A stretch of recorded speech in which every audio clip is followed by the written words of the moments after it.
Hey, aloha, aloha mai kako. Aloha.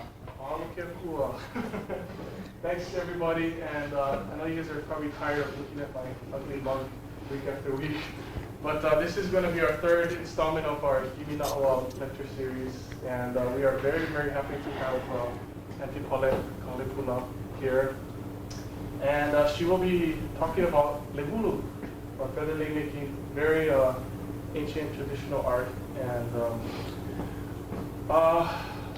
well, we're gonna hear another presentation here. Oh.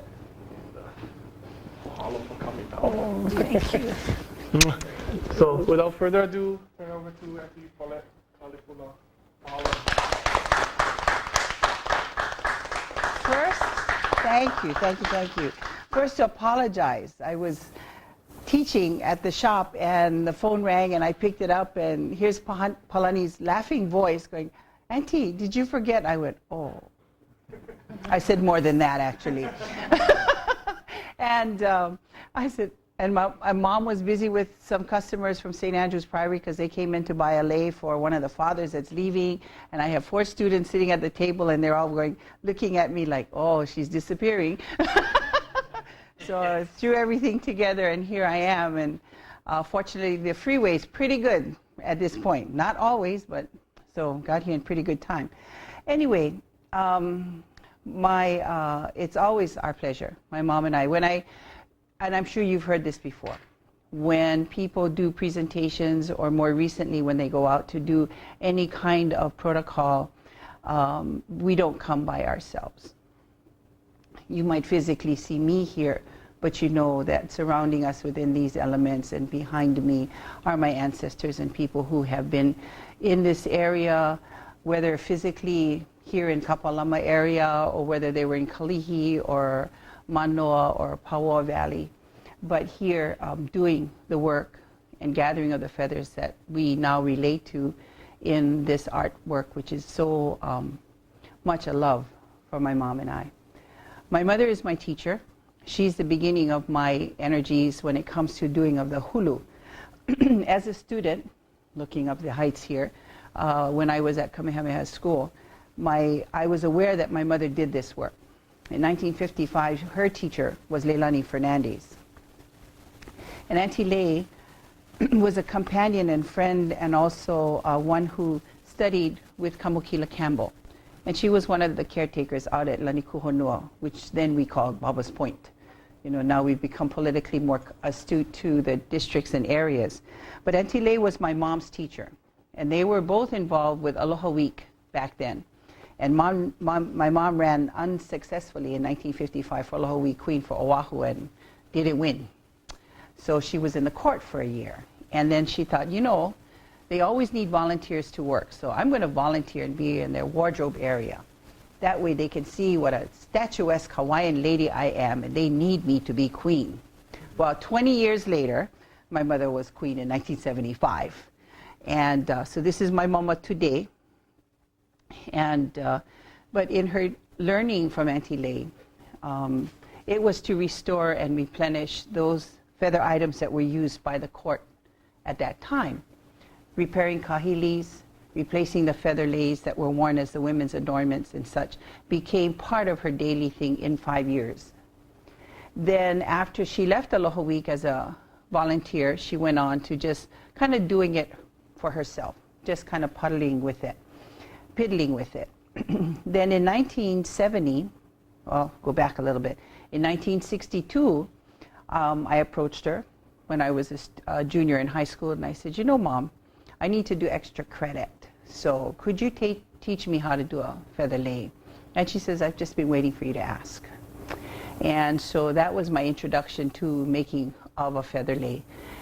And my mother's belief, and so many others, when you do anything, you make something, the first item is yours. You don't give it away. You keep it. But then, of course, my mother is my teacher. So in 1976, when the Hokulea took its voyage to Tahiti, they were looking for feather lei to put on the ki'i. So my mother gave my 2 very first leis to the Hokulea. And I thought, oh, I'm not supposed to give your first work away, but I guess if the kumu gives it away, it's okay. And so off it went. And my parents were also very instrumental in reproducing the feather pennants that were used on the sails of the canoe for direction finding. And so that also went with the canoe. Upon their return to Kualoa Park, which was very successful, they removed items off of the canoe and placed them in the hale that was out there at the time. So now remember, this is mid-70s. At one point in time, the house was burglarized and everything that was in there was stolen. And so those 2 feather leis that I had done are gone. But when I reflect on the work that I did back then and what I do today, no comparison. Oh, whoever has it, well, you know, you have my first works, but it's really ugly in comparison to what I produce today. So it's okay. And so that was in the 60s. And then in the early 1970, we had a classmate, Ronald Mulaney, whose mother, Aunty Elaine, was very instrumental in the Hawaiian community. And she approached my mother to instruct on making of the feather leis. And Mom says, teach. You know, all this while she had done it, but she had never been in a situation where she actually taught a class other than to me. And she says, yes, I know you can do this. She says, okay, we'll do this. So our Queen of Hawaiian Civic Club was a stepping stone for that. And we've been doing it ever since. In the late 70s, we were approached by Lahela Ka'aihue, who was a student at Punahou at the time. And she asked us to come and give a presentation. And she says, but not just how to make, but give us information, cultural values back of and surrounding this particular art. And back then, we didn't refer to this as art as much as we referred to it as a craft. We were craftspeople. We did craft. But then we have come to know and understand that there is a distinct difference between art and craft. We are master of our craft, but we're even a better master at the art that we present through our craft. So it's defining. It's your understanding of what those words mean. So many times when you say, okay, we're going to do arts and crafts, you automatically think scissors, paper, paste, glue. Well, this goes beyond that. It's a little more quality. In fact, people now are defining it more as a fine art rather than just an art or a craft. So in our doing of our research, we had to kind of delve a little more because what Mom had been taught in making of the item is what I had been taught. And so I could tell you how, and I could sit and work and make a lei. But as for the understanding of where the feathers came from originally, how the, thank you, Harmony, how the, who was it that gathered the feathers? When did they do all of this is something that we started uncovering as we read. So I brought with me an example, which you can see on here, posted on the glass. A couple of the birds that were used for the making of the feather lei, the feather cape, the feather helmet. And these birds were found in the forest here, on all the islands. And here meaning literally here. Because geographically, you know, we didn't have all of this houses up on the mountain ridge. And of course the ocean structure was more here than it is today. You know, the landmass has grown taller, development, we've filled in land, taken out, and created a whole nother atmosphere. But literally, our forests were here. Our hale were near the shoreline. You all understand the concept of the ahopua from the mountain to the ocean. We also understand the concept of the rights and the privileges of the people. We were also given an understanding of where our place was in the system of our people. Our po'e were very, very smart and intelligent people, and they didn't just sit around like so many people have this goofy idea that, you know, we're fun-loving people, we drink, we play music, we dance hula, go fishing, and lay around under the sun. No. Very bad concept. You know, we're becoming a little more functional in that we're not sitting back and saying, yeah, that's how we are, or that's what we do, or so and so forth. We stand up a little taller because we can say, this is what we do, this is what we're involved with, and this is what we understand, and this is what our ancestors have given us. So, the Kanaka, the man that went out and did the searching and the gathering of these feathers were mindful of these birds. The 4 examples that are there, the top 2 birds pictures, the mamo and the o'o, the mamo on the right and the o'o on the left. They're artist concepts. If you were to go to the Bishop Museum and go into the stacks back there, you could actually see the structure of the bird a little more closely. The mamo, pretty close in that you can't really see the yellow under feathers. On the o'o's feathers, they didn't look like that where the feathers were sticking out on the side of the wings. If you have lovebirds or parakeets or such, you know that until they stretch their wings out, you don't see some of the color. So this is a concept. It's a visual concept by the artist.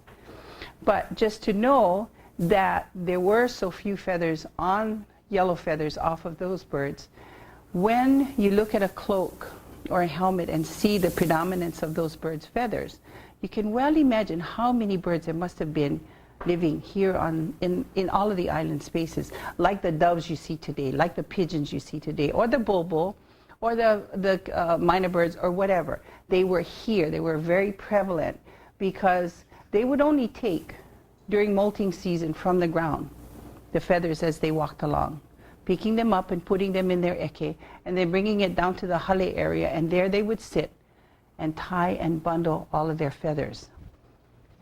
Now, I'm going to have you look at examples of some of these feathers up close and a little personal. In here are examples. This long wispy feather here is the o'o. These are single feathers. This is mamo. Okay, the green and the red in there are amakihi and o'u. The red is the apapane. This is o'o and apapane. There's mamo and o'o in here, and this is iiwi. And they would gather during molting season whatever they could gather from the ground. This is o'o. These little ones are mamo. And they would take and put 5 to 7 feathers in a bundle. And when you think about the capes and the cloaks and the helmets, and there are that many feathers on a puka, on the netting, for the cape or for the helmet, our birds were thick.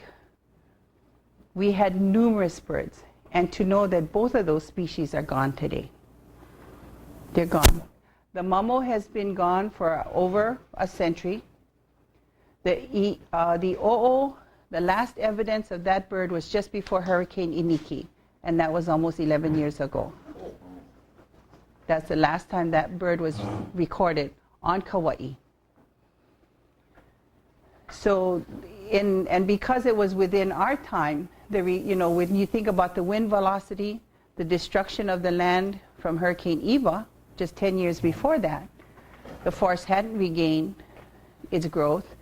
The birds themselves are no bigger than your fist. And that wind velocity blew them away. I mean, it's surprising we even have the birds that we have today. Many of our birds, of course, are found in the tree. They're not ground-boring animals. They lived in the trees.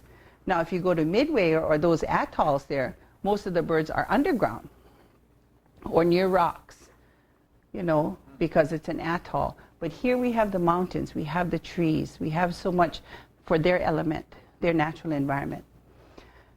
And so when looking at our iiwi and apapane, you can still find them today if you go to the mountains. We have to go way up 3, 4, 5 miles to get to even see them, unless you're on Molokai and you can go up the ranch. They're there.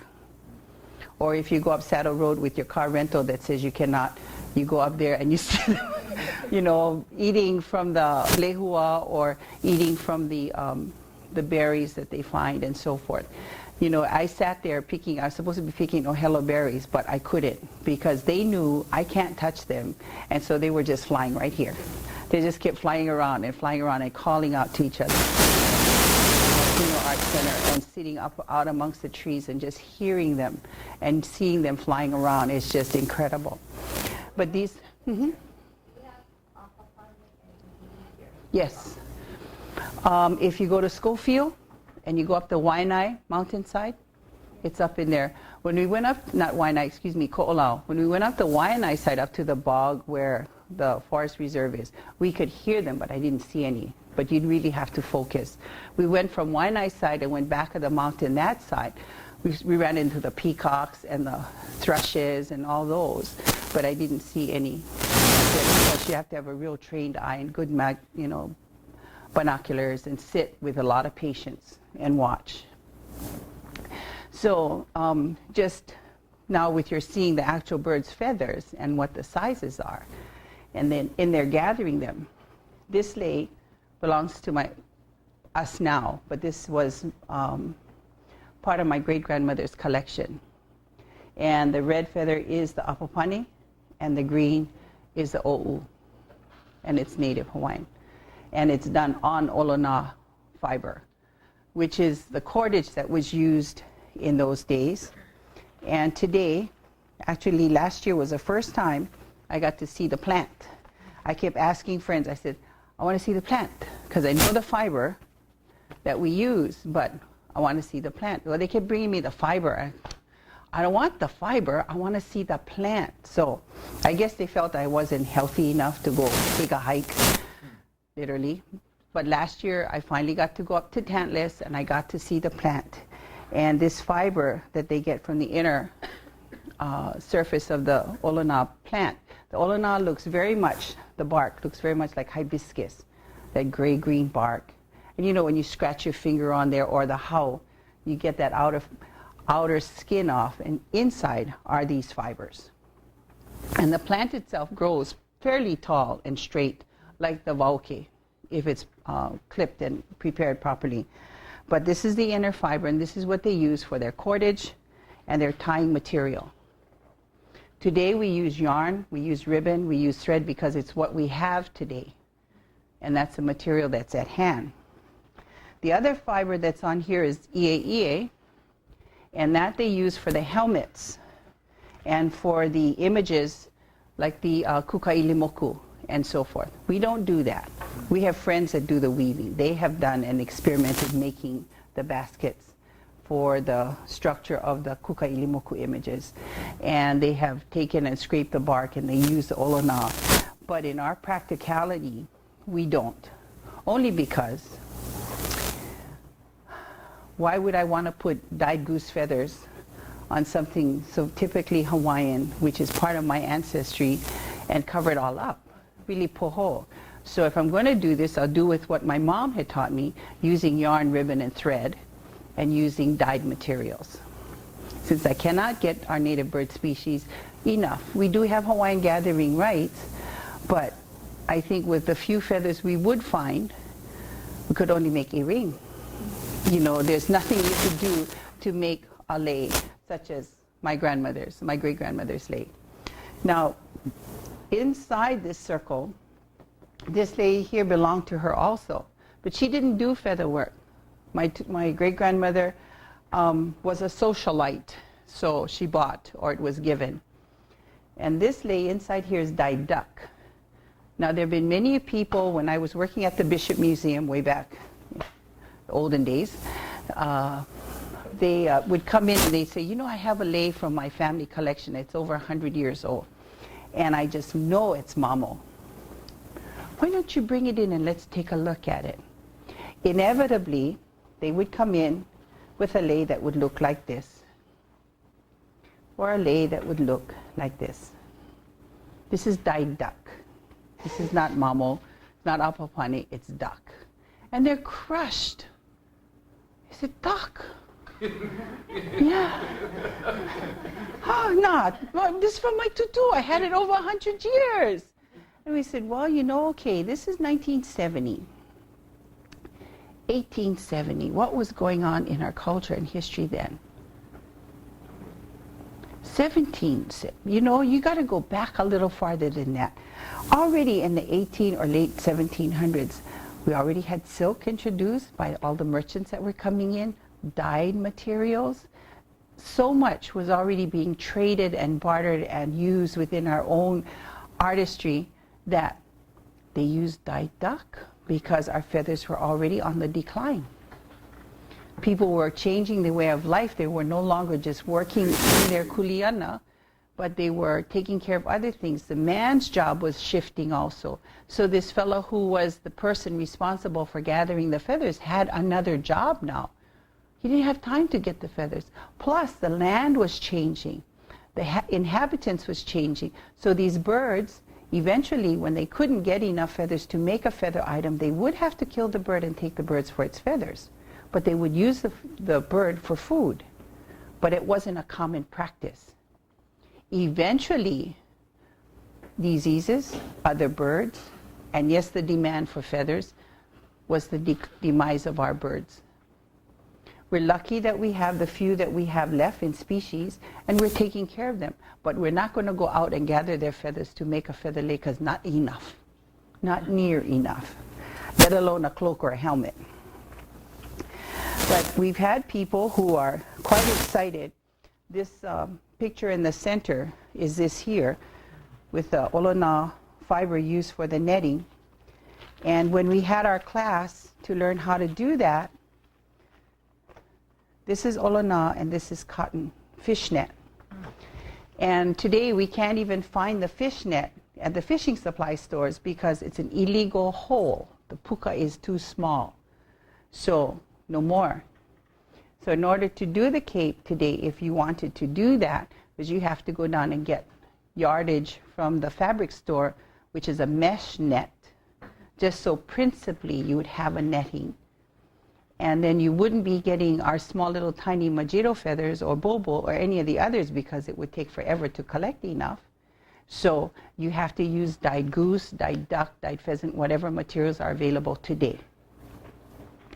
We have a couple of students over the years that are a little bit anal, but they felt they wanted to try it. So in this package, this fella took, and you recognize the feather itself. It's that ring collar of the big dove, the big gray pigeon dove, and this is his neck feathers. And he gathered these out in Haleiwa because got plenty, and they molt or roadkill or whatever. So they picked the feathers, they cleaned it, and they tied it into the bundles with olona fiber. And so it can be done, but do you have the time? Yeah. So what we've done today, and since 1956 when my mother learned, and we do as a common practice, is we call and we get all of our feathers from New York. We call Mr. Michael Schwartz on Long Island and say, Michael, I need 5 pounds of blue, I need 5 pounds of ilima, I need 5 pounds of red, I need 5 pounds of green. Whatever color I need, I can call and order. And in the mail comes these big boxes full of feathers. Now, since opening, my mother teaching me in 1962, then teaching into the community started in 1970, and we do it till today, 2002. I've been doing it with my mom on a daily basis for the last 10 years, Monday through Friday, 9 to 9, Saturday, 9 to 5, at Kapahulu at our shop. Sundays we're closed, but otherwise we do this daily. And we always recommend that if you're going to come for a lesson or to come look just to see what it is we have, you should call. Because of our interest throughout the community, people want to learn how to do the lei. Whether it be the Villi Po Poy or the Lei Kamoo, they want to learn. So we do go out into the community. And the community isn't just Oahu. We go to all the neighbor islands, and we go to the mainland. We've been throughout the South Pacific, as well as to the Orient. And it's because of this interest in the art. And so in order for us to provide supplies for our students, we have to call a feather company and order feathers in bulk.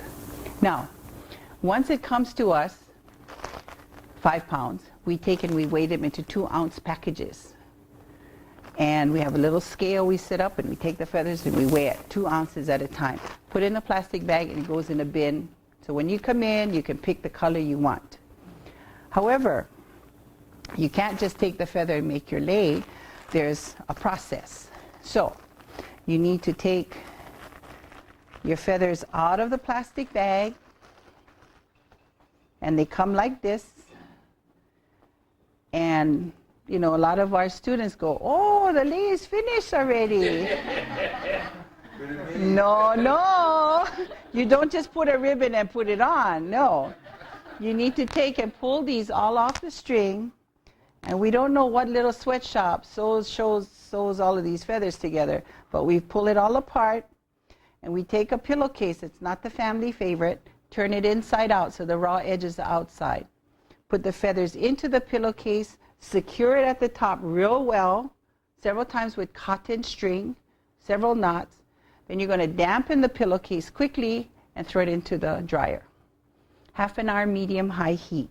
And then what that does is not only get rid of the excess residue of dye, but it also opens your feathers up. So every feather has a nice edge to it. Because when we get it from the dyers, you got stuff that looks kind of aleke and crooked and gnarly. So we want them to look really nice when we start to work with them. And once we get that process done, already looking at a good half hour plus just to do that part, then you have to cut your feathers. Now, when we do the Villi Po Poy lei, this style, all of these here, this is Villi Po Poy. This is the round. Villi is to tie. Poi Poi is the feathers are going out. And so this is your cylinder style of lei, Villi Po Poy. We want to make the feathers, obviously, we're not going to make them as little as the feathers you see there. So we're going to take and measure our feathers 1 inch in length. And this is the feather you're going to work with. It's not anywhere like what you have there. We don't have to put 5 or 6 of these together. We just use this single feather. And because we're so multi-ethnic and we just can't, you know, I mean, we tease the Chinese a lot. We're so pake. What do we do with this pot? We can't, you know, we're not going to throw this away. Well, you can measure that again another inch from the base of the V, so you have a second cut on your feather. And if you really pake, you can use this, I guess. But by then, this quill is so thick, just kiloi, just throw it away. But in that process, cutting all of your 2 ounces of feathers after you've had your half an hour of wet and dry, you've got another 6 to 10 hours just cutting your materials. And then you can start putting it together. Okay, we use yarn, ribbon, and thread, and the technique that we use, this 1 inch feather, we use it for our Villi Po Poy. Now, the feather itself has a slight curve, but not enough. So you have to pinch the midrib of the feather, so it literally curves out, so that it's turning outward this way, so that you can apply it to your lei. And each feather has to be tied one at a time, single strand. And fortunately, we don't have to go out and harvest the olona and go make our fiber. We can use the thread from the local fabric store. And you place on the yarn base, you're going to wrap your base 3 times. And you do a half hitch to secure that feather in place. And then turn and apply your next feather. So, 1, 2, 3, and you do a half hitch, anchor it there, turn and place your next feather. There's anywhere from 30 to 40 feathers in an inch on your lei. And if you're doing a 23-inch lei, you do the math. That's more than I really want to know. I know that approximately 2 ounces of feathers will make this lei. Approximately. So if you look at 5 to 7 feathers in each of the bundles that was used to make the feather leis or the capes or the helmets, you can well imagine how many birds there were existing on the Aina at one time. So you got to keep eating ducks and chickens so we can keep getting feathers, okay? Now, this is chicken feathers. This is the barred rock, or Rhode Island red, or Rock Island road, or whatever. It's a chicken. But this is its natural colors. And for those of you that are my age or older, you remember family having pillows with chicken feathers. This is the chicken feathers. Okay? That's the chicken.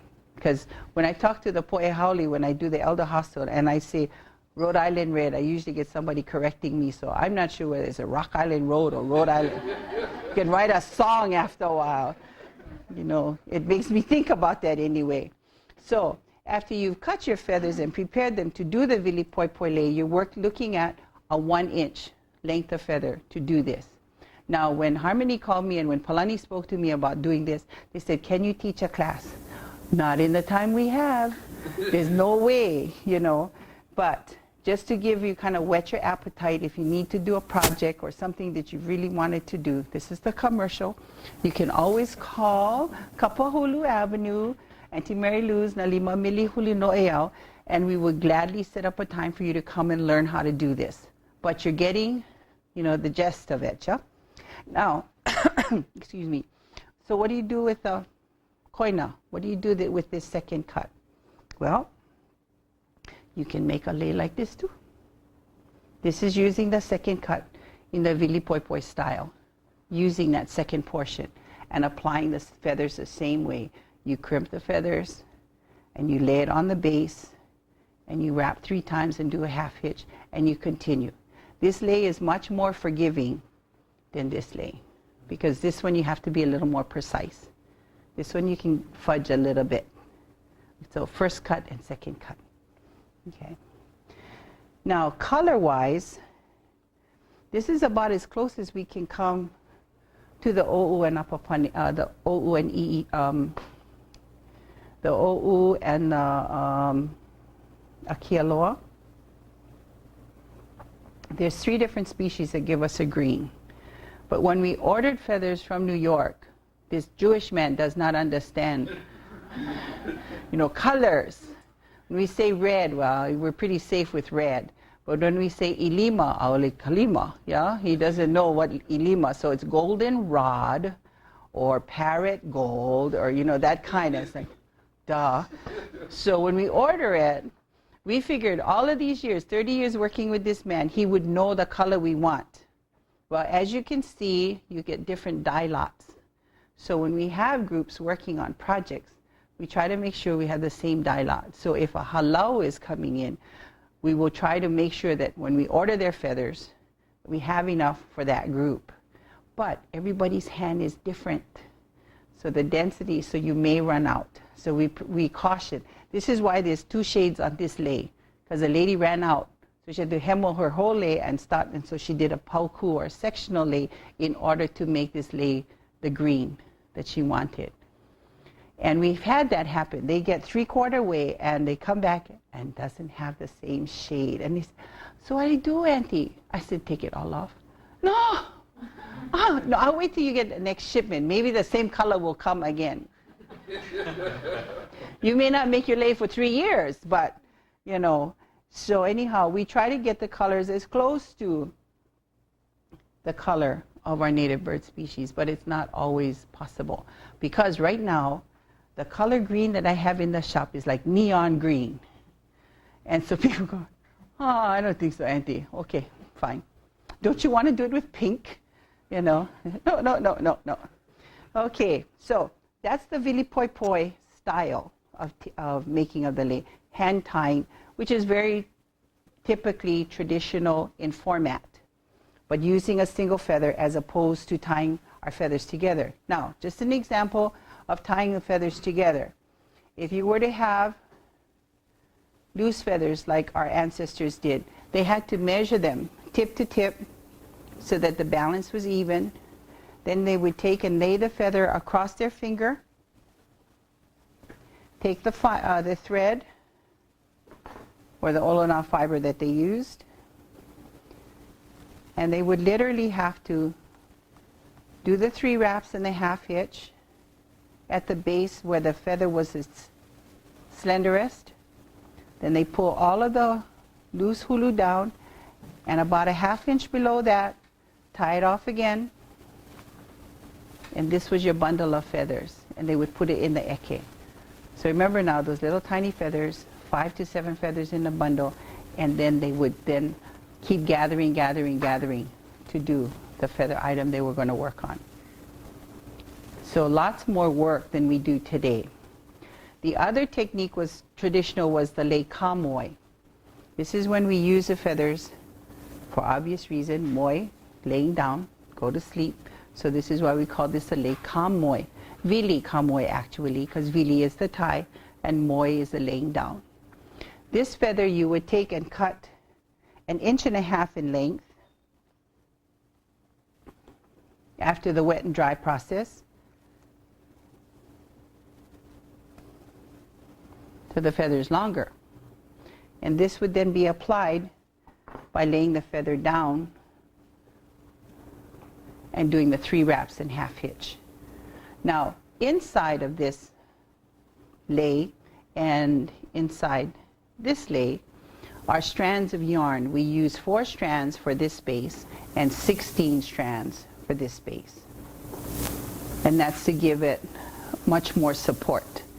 With the Villi Po Poy lei, your feathers are turning outward.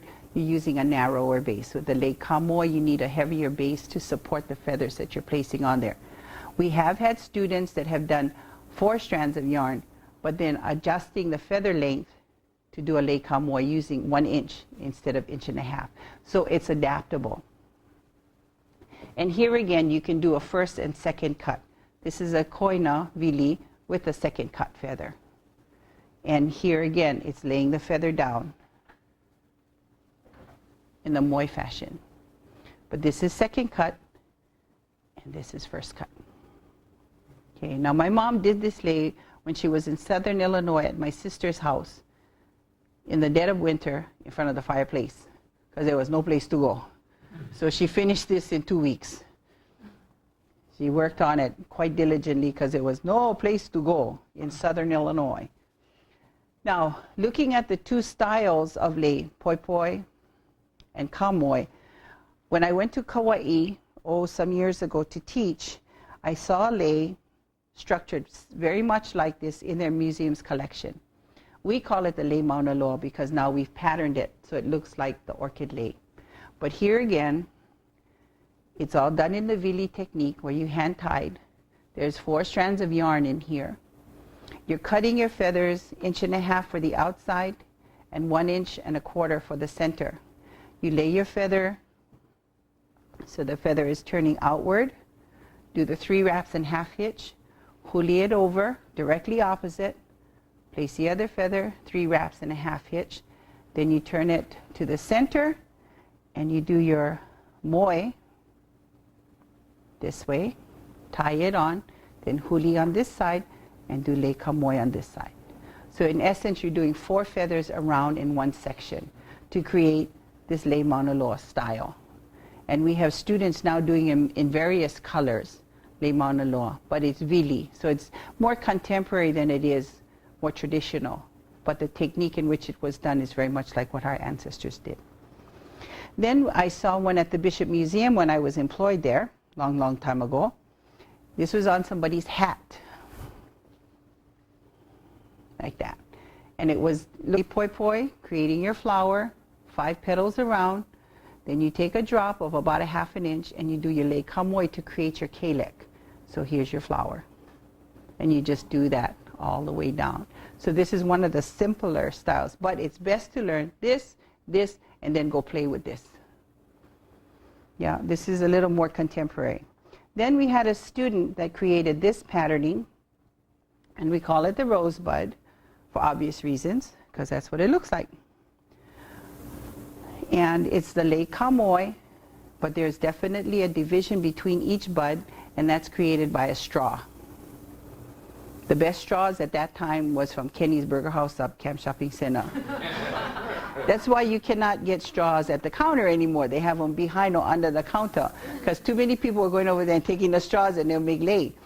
But and feathers, yarn, whatever, but they would take the straws. McDonald's has good straws too. But we found that it's okay, but it's very light. So recently we found that through another student, because we're always learning as well, they use pony beads, and that gave it weight. So that way you could put them in between each flower that you were making. And so here again, it's Villi, but it's doing it in a more modern style. Any questions so far? Okay.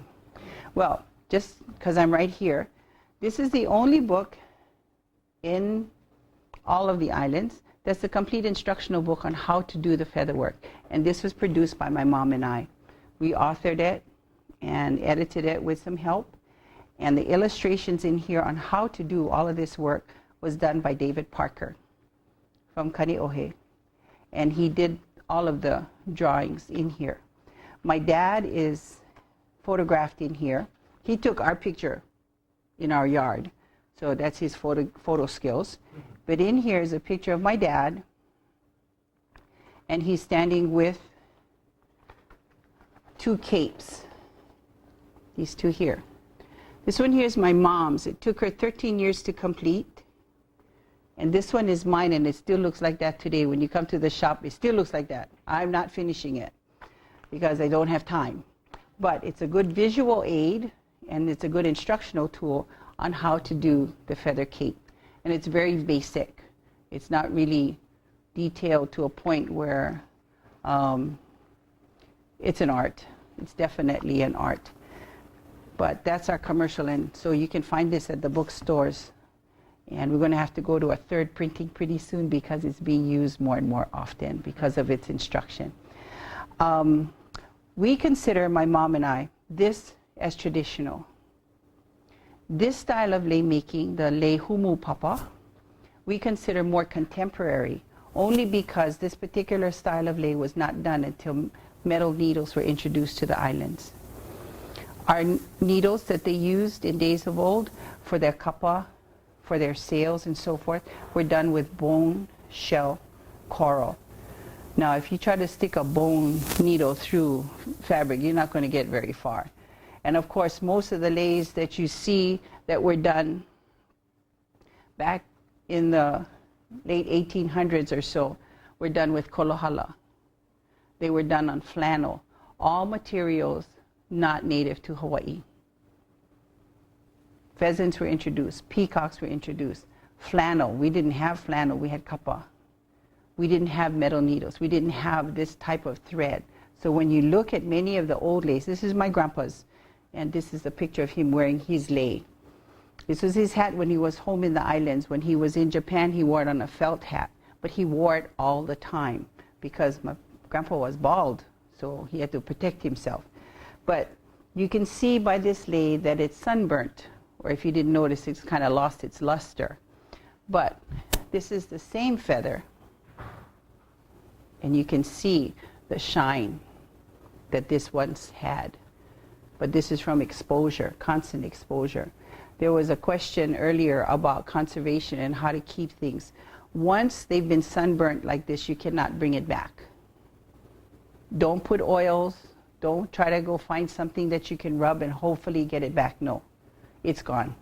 Use it, enjoy it, just know where it belonged, who it belonged to, and just wear it. People will still look at it admiringly, not realizing that it is sunburnt or that it's lost its luster. But this is the chest feather of the kolohala, which was one of the favorite feathers to use for the leis. Now, using mattress tatting, using muslin, using the fabric of the time, again, was difficult because the ladies traded. They got the fabric from the missionary women.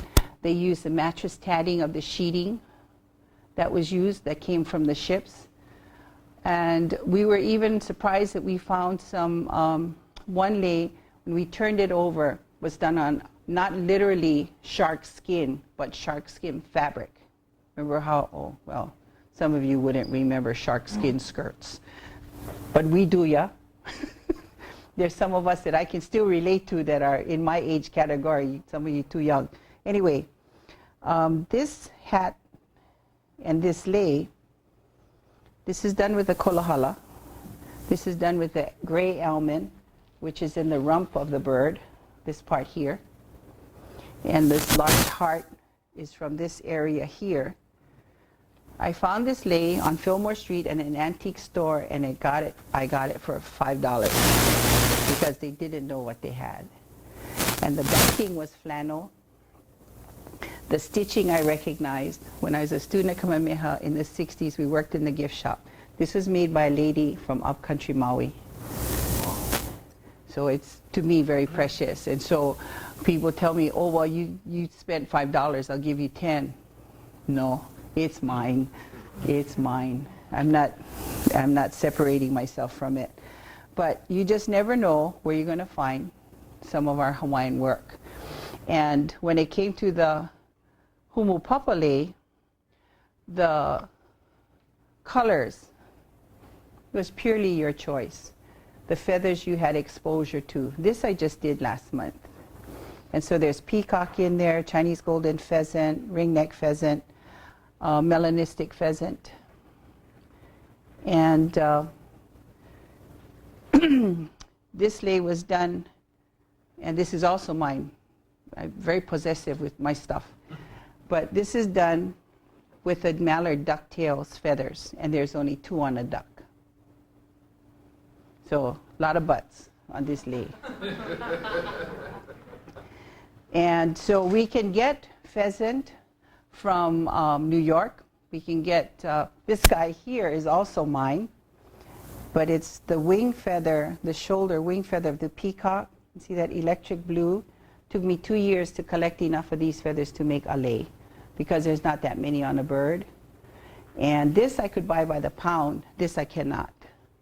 So this is mine. And I've had people wait up to 3 years to get enough for me to make their lei so that I can collect the feathers. And so when it comes to doing the humupapa, we do a sewing technique, and we use felt today. The feathers again have to be washed. When we get a skin like this, it has to be washed. This is still on the body of the bird. We take and we put it in a solution of woolite or dawn in a basin. Rinse it off in a colander. Put it in the pillowcase, throw it in the dryer. Then we pluck the feathers off per section as you work with it. But we can also call Mr. Schwartz and say, we want a pound of almond, we want a pound of large heart, we want a pound of the red heart. And then we get them in and we wash them. So when you come into class, we don't wash, wet and dry the goose feathers because there's too many. But the natural feathers my mom does wash, except for the pelts. And then you select and design the lei as you want to work on it. Okay? And we're running out of time, but does anybody have any questions? Yes? Well, you gotta do some finger exercises before you get the lei? No. Actually, as you're working, you are, because you're doing this. Because you're pinching the feather. I have calluses on my finger holding that and working with it, because you don't want to, misplace or have the feather shift on you. When you're stitching, you can poke yourself a lot, but it's really up to you. Yeah. We also teach kahili lele, or hand kahilis. We have done all of the kahilis at the Kamehameha School Chapel. It was a 2-year project my parents did. If you go to the Premier Club lounges on any of the islands for Hawaiian Airlines, all the leis in there are done by me. At the Outrigger Wailea, there are 22 leis that I've made along with one student. And so there are numerous pieces that are done by my mom and I and our family over the years. So. Another question. Yeah. What's the price ranges on those ones? Okay. On a dyed goose feather lei, like this, well, this one I have a tag on it already.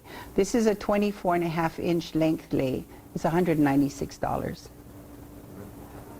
But if you started to do this and did all of that process, and it took 20 to 80 hours to do, you would not part with it at $8 an inch. I can guarantee you that. You would probably frame it and put it up before you would sell it. Or somebody would have to be really special for you to give it up. Yeah. Also, we've had people come in and want to do these as graduation gifts. I said, if you're going to do that, you have to make sure that that lei doesn't go on the person, because this kind of stuff goes on top of it. The Anuenue school, the seniors, this is a 5th year, they make their own leis for graduation. They come for class. Punana Leo Kauaihao, the parents come and learn, and they make their leis for their students for graduation. Now, Navahi, on the Big Island, the parents and the students do the graduating classes leis, the student themselves. Out Waianae, most of the immersion schools now are now picking up on this, and they come for classes or we go out to teach them. Okay? Thank you very much for your attention.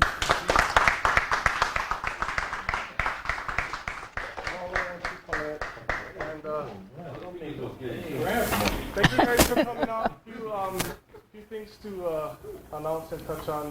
Thanks everybody for signing in. If you didn't sign in, please do. And fill out an assessment form. For all you repeats, I don't know if it's necessary, but yeah, please fill out an assessment form.